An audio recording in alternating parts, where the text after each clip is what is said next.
The rain started just as the casket was lowered. It wasn't dramatic, just cold and steady, like the sky couldn't be bothered to make a scene. No thunder, no wind, just enough water to soak through the back of my collar as I stood 30 feet from the grave, watching from behind the trees. I wasn't allowed any closer. My name is Julian Reed. Richard Reed was my father. And according to the woman now holding a pristine black umbrella and delivering crocodile tears at the edge of the grave, I didn't belong here. Her name is Meredith, my stepmother, and she made it painfully clear that I wasn't invited. The funeral had been planned quietly, privately, no notice, no obituary, no calls. I only found out because one of the groundskeepers at the cemetery had messaged me anonymously. "They're burying your father tomorrow, noon. I thought you'd want to know." He was right, but apparently Meredith had already rewritten the guest list of Richard Reed's life, and I was no longer part of it. A dozen guests stood around the grave, all in black. Meredith wore pearls and a tailored coat, flanked by her two perfect children, Caleb and Emily. Caleb smirked as he noticed me in the distance. Emily rolled her eyes. I didn't approach. This wasn't the place for a fight. After the last shovelful of dirt, the guests began drifting toward the cars, but Meredith lingered. She turned her head slowly, locking eyes with me across the distance. And then she did something that shouldn't have surprised me, but still cut deep. She smiled. It wasn't warmth, it wasn't grief, it was ownership, like she'd won. That night I stood outside my father's old estate, our estate once, watching unfamiliar cars line the driveway. The windows glowed with laughter and clinking glasses. Meredith was throwing a post-funeral reception like it was a retirement party. I hadn't been invited. Again. When I knocked, the butler, who used to hand me chocolate when I got a B in math, opened the door and blinked like he'd seen a ghost. "Julian," he said, I wasn't told you'd be coming." "I'm not staying," I replied. "Just here to pay respects. Is the study still intact?" He hesitated, then stepped aside. 10 minutes, please." I walked past a room full of guests who barely noticed me. Meredith was pouring wine in the dining room, laughing too loudly. Caleb was flirting with someone twice his age. Emily scrolled her phone with perfectly disinterested grace. No one stopped me. The study smelled the same. Leather, mahogany, a trace of cigar smoke.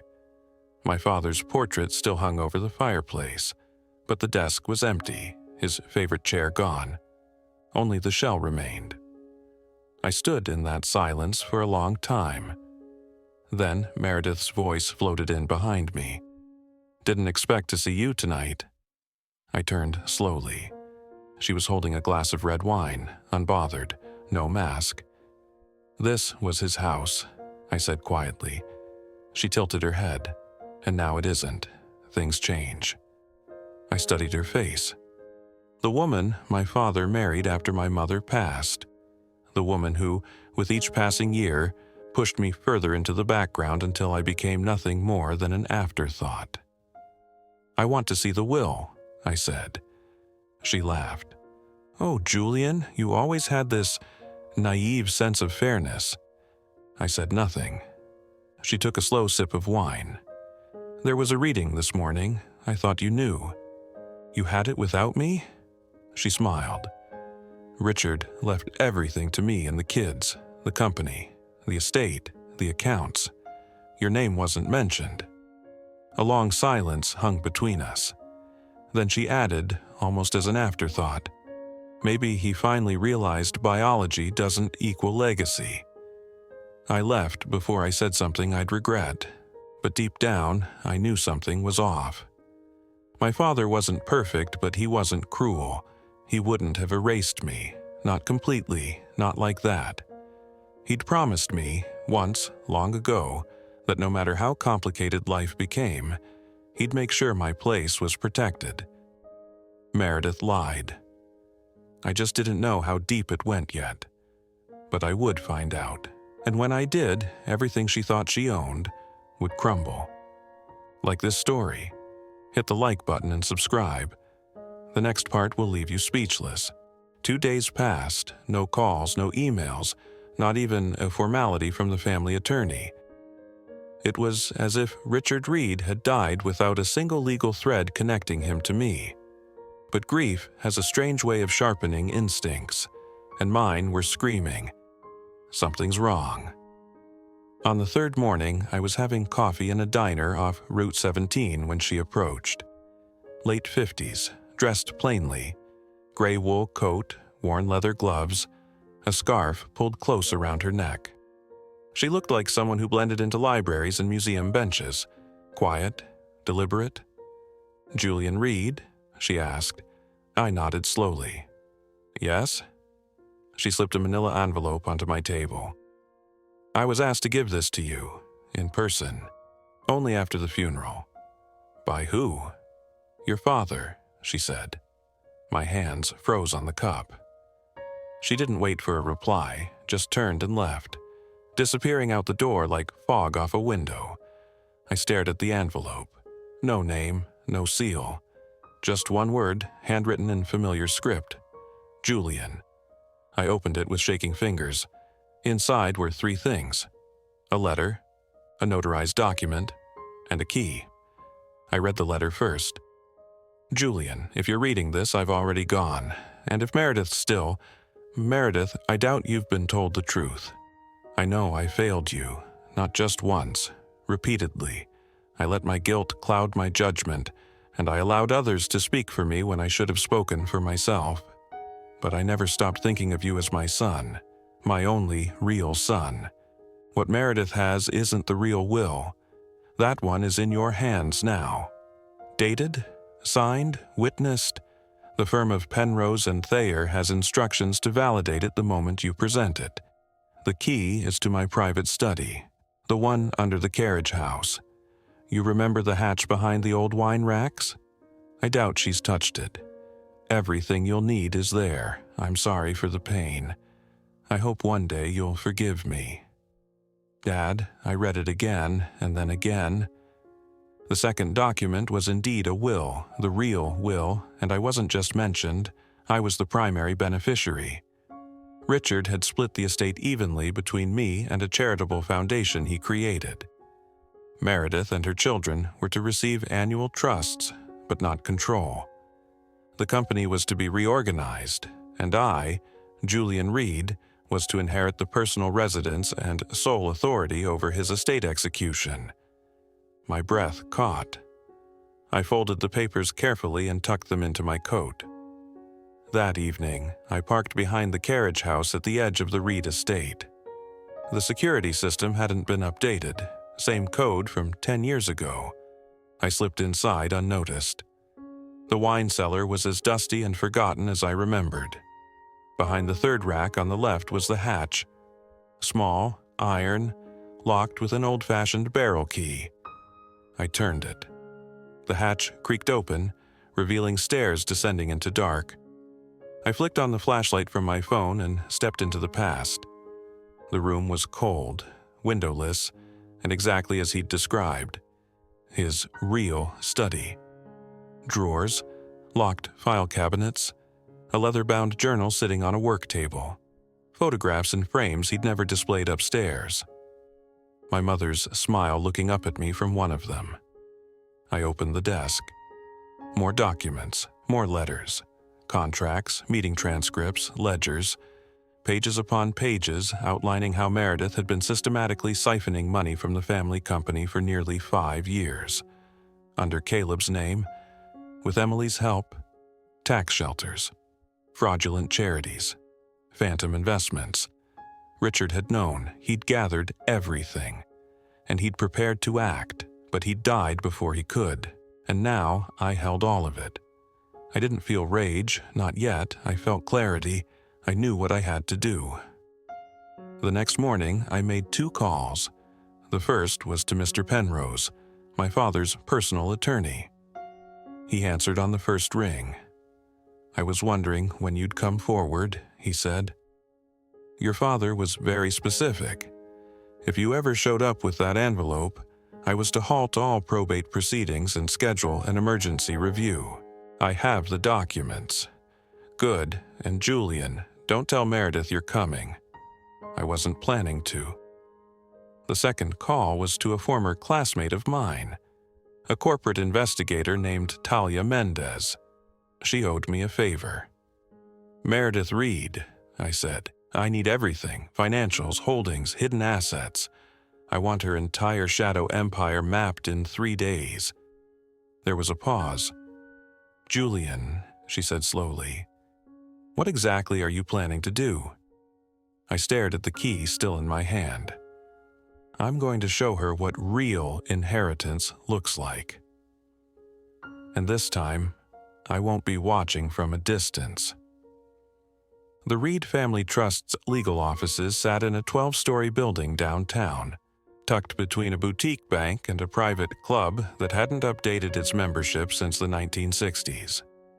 I arrived at 9:56 a.m. sharp, 4 minutes before the emergency hearing Mr. Penrose had called in response to my father's real will. Meredith was already there. So were Caleb and Emily. She stood in the glass-walled conference room like she owned the entire floor. Tailored navy dress, sleek hair pinned back, eyes razor-sharp. She was talking to her lawyer, a short, nervous man who looked like he'd been awake since 3 a.m. and hadn't stopped sweating since 4. They didn't see me enter, not at first. But when Mr. Penrose ushered me into the room and gestured toward the opposite seat at the table, Meredith turned. The change in her expression was immediate. "What is he doing here?" she demanded, her voice slicing the air like a scalpel. Mr. Penrose raised a hand. "Mrs. Reed, your late husband's revised will has been brought to our office by Julian, per Richard's written instructions. Legally notarized, properly executed, dated 6 months after the one you presented." Meredith's jaw tightened. "That's impossible." "No," I said, unbuttoning my coat and laying the documents on the table. "It's inconvenient for you." She didn't reach for them. Neither did her lawyer, but Caleb stepped forward, eyebrows raised. "Let me see that." I slid the top page toward him. He read the first paragraph, his lips moving slightly. Then his eyes scanned downward, and something in his face shifted, just slightly but enough, like a mask slipping. Emily leaned in to read over his shoulder. "She's not the executor," I said aloud. "I am." "No," Meredith snapped. This is a forgery, a desperate attempt to grab what you were never meant to have." Mr. Penrose cleared his throat. "Actually, the signature matches both Richard's verified estate documents and 3 letters in our archive, and the witnesses listed have already been contacted. Their testimonies confirm execution of this version." Her lawyer went pale. Meredith turned on him. "You didn't vet that?" He opened his mouth, closed it. I looked at her and finally let a little steel creep into my voice. "You thought you erased me. But Richard saw what you were doing. He knew. He collected everything. Every account, every offshore scheme. I have the files, I have the audit trail, and I have the witnesses." Caleb scoffed. "You think you can just walk in here and blow up everything?" "Not blow it up," I said. "Correct it." Mr. Penrose tapped the table lightly. "As of this morning, all asset transfers under the prior will are suspended pending full review. A judge will make a final determination, but based on what we've seen so far..." He gave a slow, deliberate pause. "It doesn't look good for you, Meredith." Her eyes narrowed to slits. "You little traitor." I raised an eyebrow. "You mean son, not little, not traitor. Just the son your husband trusted when he realized his mistake." She went quiet, not because she accepted it, but because she didn't have a single weapon left in that room. Mr. Penrose leaned forward. "Julian, may I suggest we adjourn to begin transferring control procedures?" "Let's," I said, standing. As I gathered the documents, Meredith finally spoke, quiet and low. "You think this makes you better than us?" "No," I said. "It makes me different from you." We left them there, sitting in silence under the fluorescent lights of a room they no longer owned. In the hallway, Mr. Penrose walked beside me. "Your father should have done this himself." "He tried," I said. "He ran out of time." Penrose stopped. "You understand this will get ugly?" I nodded. "They'll fight?" "Hard."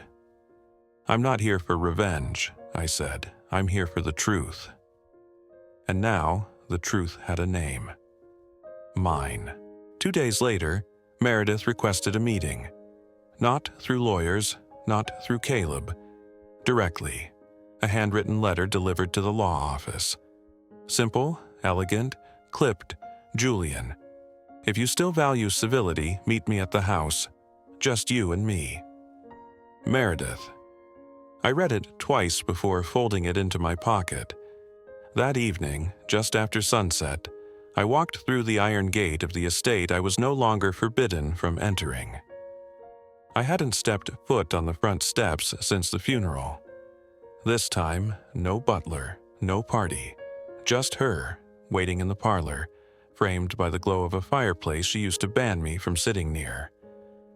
"Julian," she said, rising. "Whiskey? No, thank you." She poured herself one and sat down, crossing her legs slowly, deliberately. "This doesn't have to end in court." "You're right," I said, sitting across from her. "But it will end with the truth." She took a sip and studied me. "You've grown sharp." I've always been sharp. You just stopped looking after you married him." The corner of her mouth twitched. "You think you're some kind of moral crusader? Do you have any idea what I had to do to hold this family together? Your father was brilliant but reckless. He would have given everything to you and let this entire legacy collapse in your hands." "Maybe he should have," I said. "At least then it wouldn't have become a shell for tax fraud and trust fund tantrums." She stared at the fire for a long moment. Then, slowly, she pulled a folder from the side table and laid it in front of me. "Terms," she said. "You want control? Fine. You want the company? Take it. But leave me and my children our properties, our personal trusts. You drop the audit and I walk." I didn't touch the folder. "What makes you think I want any of this?" "Because you're here," she said. "You're not that boy anymore. You're not crying behind your bedroom door. You came back for a reason." She was right, but not in the way she thought. "I'm not here for revenge," I said. "I'm here because my father trusted me to clean this up. That includes everything. Not just the paperwork." Her voice dropped. "Julian, we're not enemies." "No," I said. "We're something worse. We're history." She stiffened.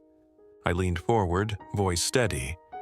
"You walk away quietly. I don't file criminal charges. You return the siphoned funds and keep the lake house, the Paris account, and whatever pride you can pack in a suitcase. Caleb and Emily get one chance to step aside and sign non-competes. That's my offer." Her face didn't move. "You're bluffing." I stood. "In that basement study there are records, dates, wire transfers, voice recordings. You forged signatures, Meredith. I don't need to bluff. I just need to pick a court." She swallowed slowly. "You've always been your mother's son." "I'll take that as a compliment."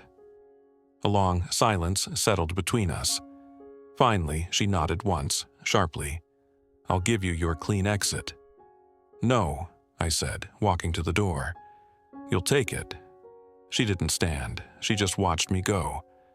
That night, I called Mr. Penrose. She's stepping down. She wants quiet. I'm giving it to her." He paused. "That's generous." "No," I said. "It's efficient." Then I called Talia. "Activate the transfer protocols. Full executive control, legal firewall in place, and issue the announcement tomorrow. New leadership, full audit cooperation, and we're opening the books." She let out a breath. "You're really doing it." "Yes. Julian. What are you going to call it?" I looked out my window at the dark house across the street. My father's house, my childhood house. "The Reed Foundation," I said. "But not for legacy, for change." And I meant it. 3 weeks later, the Reed Foundation logo replaced the Reed and Carter corporate banner over the downtown headquarters. Gone were the old black and gold colors, the cold serif lettering that had, for decades, whispered power and inheritance. Now it was clean.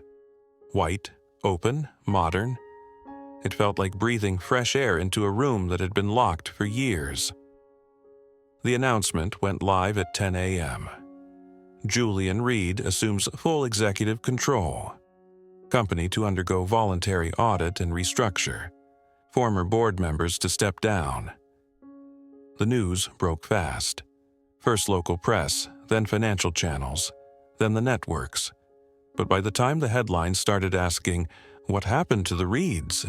it didn't matter, because I had already started. My first act as director wasn't symbolic, it was surgical. 27 executives were quietly removed within 48 hours, most of them attached to Meredith's old shadow accounts. 4 departments were consolidated. Contracts that had long been vague, bloated, or riddled with consulting fees were frozen. And I didn't stop there. I opened every vault, every folder, every side account Richard had once trusted to people he knew. I brought in a new financial team from outside the city. No ties, no loyalty. They went through the company like a fire through dry grass. We found everything. The siphons, the bribes, the hushed settlements. I didn't issue statements, I issued refunds, restitutions, and apology letters signed by my hand, sent to every vendor, partner, and subcontractor the old firm had leaned on unfairly. The Reed Foundation wasn't going to be a monument to the past. It was going to be a machine for making things right. Some people fought back. Caleb threatened legal action through a proxy firm in Delaware. But after the audit disclosures became public, they dropped the case quietly, with a 6-line email and no press. Emily tried to claim intellectual property rights over a marketing patent she'd been gifted, but she hadn't registered it, and the lawyers found half the content plagiarized from European reports. Meredith stayed quiet. She sold the Paris flat, donated the proceeds to a literacy fund. I didn't stop her. Let her do something honest for once. My second act was deeply personal. I took the old estate, once the center of the family myth, the place where I'd grown up feeling like a guest in my own life, and turned it inside out. The portrait of Richard and Meredith came down. The art collection, mostly inherited, was sold and liquidated to fund something new, a community program for underprivileged kids interested in engineering, architecture, and design. We converted the West Wing into a tech lab, the old ballroom into a shared studio. The dining room became a mentoring center. One afternoon, I stood in the middle of what had once been my father's study, now stripped down to clean white walls and a single long table. Around it, 10 kids, ages 10 to 16, were piecing together robotics kits. Their laughter made the walls feel bigger. One boy looked up and asked, "Mr. Reed, is it true this used to be like a mansion?" I smiled. "Still is, just a different kind." The boy nodded. "It's better now." I agreed. On weekends, I worked the garden myself, the same one Meredith used to keep pristine and forbidden.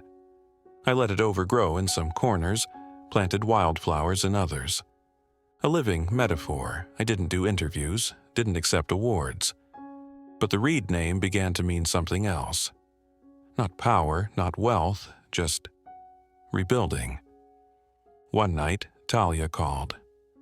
"You know, this thing you're doing, it's rare. I'm not doing it to be rare. I know, that's why it matters." I stood at the window of my new office, a smaller one on the 3rd floor, no corner views, and watched the street below. People walked by the front gates now. Some came in. The Reed Foundation was open 7 days a week, and we were just getting started. Autumn came early that year. The trees around the estate blazed amber and rust, and the garden, now wild and intentional, breathed with life. Nothing was perfect, nothing symmetrical, but it was alive, just like the house. I stood at the far edge of the property, hands in my coat pockets, watching a group of kids paint murals along the old brick wall.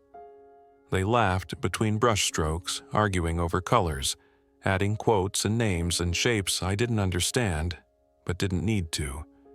It was theirs now, and that was the point. Behind them, the main house had become more than just a community center. It was a place people felt welcome to walk into, even if they didn't have a reason. Volunteers stopped by just to help. Parents dropped off books. Strangers sent tools and materials without names. The Reed Foundation had spread beyond its walls. One of our scholarship recipients had just been accepted into MIT. Another had launched a tutoring program at her school. A third, barely 15, built a 3D model of the town's oldest broken bridge and convinced the city council to rebuild it using student labor and grant money. And no one cared what the Reed family used to be. They only cared what it was becoming. Inside the main foyer, across from the registration desk, we'd hung a new installation. Not a portrait, not a company plaque, a single metal sculpture. A paper crane, steel forged and life-sized, floating mid-air from a thin black wire, wings just open enough to suggest motion. A plaque beneath it read, "For those we thought we lost, and for what we choose to build next." I didn't sign it, didn't need to. The sculpture was inspired by a drawing I found in my father's hidden study, one sketched years ago by my mother. A small paper bird in a red pen margin with a single word next to it. Hope. That, more than all the audits, all the titles, all the inheritance battles, that little mark in red ink had stayed with me. Because at the end of everything, what do we really leave behind? Not properties, not shares, but choices. We leave behind what we choose to stand for, what we choose to heal, what we choose to forgive, or not. I didn't forgive Meredith in words. I didn't need to. She'd made her decision. I'd made mine.